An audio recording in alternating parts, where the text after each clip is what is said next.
Hey guys, welcome back to another daily recap. So today I went ahead and traded Facebook once more. The market's been extremely slow these past couple days. It's just not been moving at all when it comes to the small caps. I'm not sure if that's how it is with the overall market. I know Facebook's it's been dropping, and I checked on a couple other stocks. Same with the SPY. The SPY has been kind of dropping as well, but I'm not sure. The overall market right now is just pretty slow, kind of choppy. Just not a good month or a good couple of weeks so far. But hopefully by next month everything's gonna pick up and everything's gonna be okay. It's just it's kind of just kind of a slow week already, and it's not looking so hot. Towards the end of the week either. But I was able to get a decent trade in today on Facebook, and we're gonna go ahead and review that right now. Okay, so I just bought puts right here at probably a little early on this one too. Having a hard time here. I do want to see this break below 300 once again. I didn't send that. Oh no. I didn't mean to send the order to cancel right there. Well, there you go. I sold my position on accident. I thought I was I thought it said review the order to cancel. Um, and I accidentally pressed send. Well, there you go. I accidentally sent my order and canceled it. I got short basically right here on this candle at the very top, and this nice drop happened, and I should have just held it. Unfortunately, I got filled.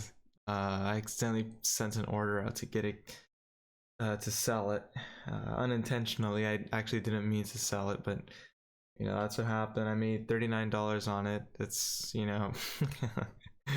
that's pretty unfortunate. I don't even think I sold the bottom. I'm pretty sure I sold here in the 60s.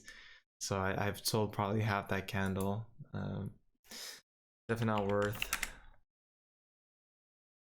Coming into Facebook, I had seen the daily, and it looked like it could break the previous day's low. That was basically the target I had coming into it. And I had seen it around 302, and this is where I was initially going to take my entry. But I figured, okay, it's probably going to do a 1, 2, or possibly even 3 candle pullback, and then we're going to see it crawl all the way back up. Just like yesterday, it pulled back, went all the way up, and then it broke down even further. So I figured, okay, we're going to see about the same move this time. However, it really had a hard time breaking, above 302. It just did it real quick, and then it started, going down pretty smoothly. It actually went down, consistently. It went down really well. And no problems through the whole drop. And I had said previously, I wish I would have got in my early entry at 302, but oh well, I missed the trade.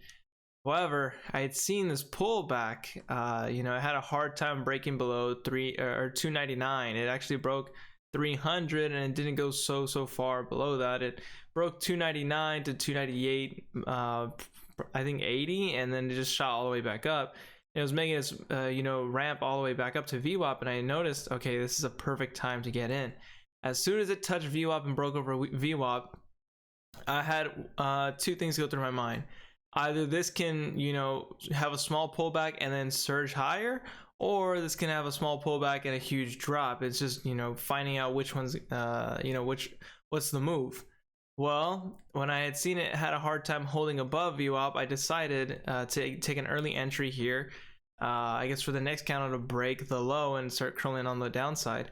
However, this second candle kind of just held, and it didn't really break the low. It did, but not by much. And I felt, when the second candle opened, it had a hard time breaking either direction. I felt this had more potential to the upside just because it had a huge resistance level here, which is 300. That's a big resistance level, and so I figured, okay, it's going to be very difficult to break. The third candle shot up. It kind of broke the high by a couple cents, and then it just started flushing all the way down, and I knew, like, oh my god, like, thank god, this was definitely going to the downside. So I was holding my position. I held my position and I, was reviewing my order. I was looking into the, I guess, just to see how much I was up, and I was, usually I go to review order, and it allows me to either send an order out to sell it, or buy or add more. And I went to review it. I went to review it without realizing I was already in a sell, I guess, order. And I didn't intentionally mean to even press review. I just pressed it by accident. So around this level somewhere, I had, unintentionally pressed the button. I think I was just moving the phone in my hand, making like a small adjustment. And little to my knowledge, my thumb was near that area, and I accidentally pressed, the review order button that I had thought it, was on review order. But I was actually on the sell, like confirm to sell the order button, and next thing you know, it immediately sold my position. Like, no, it didn't even have the hesitation to sell my position. So that's why I assumed, okay, I probably sold around this level, just because it was already in the middle of a drop to the downside, which would have been awesome to sell into. But unfortunately, I I sold my position a little too soon, and I guess that accident actually saved me, because this thing kept going, and it just kept climbing today. Facebook went all the way to 303, 304 today, I think. But I had seen up here it was looking solid to the upside, and about 30 minutes to an hour later, I had seen it curl all the way back down and actually broke even lower to about 297, which was kind of crazy to see.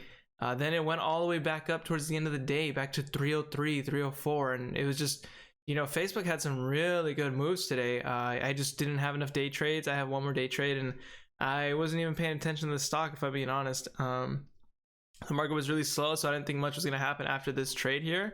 And, they made some big moves, such as this one, without me, and that's just the way it's going to go sometimes. I mean, a really huge potential, a really huge move here. It was a great move, and then same thing back towards the downside once again later in the afternoon, and then all the way back up, towards closing. So we'll go ahead and see what Facebook does. I mean, it looks bullish on the daily, if I'm being totally honest. It looks like it can finally start curling at the upside again. And there's also news that Facebook came out today announcing that they're gonna, I guess, make a mock-up or imitation of Clubhouse.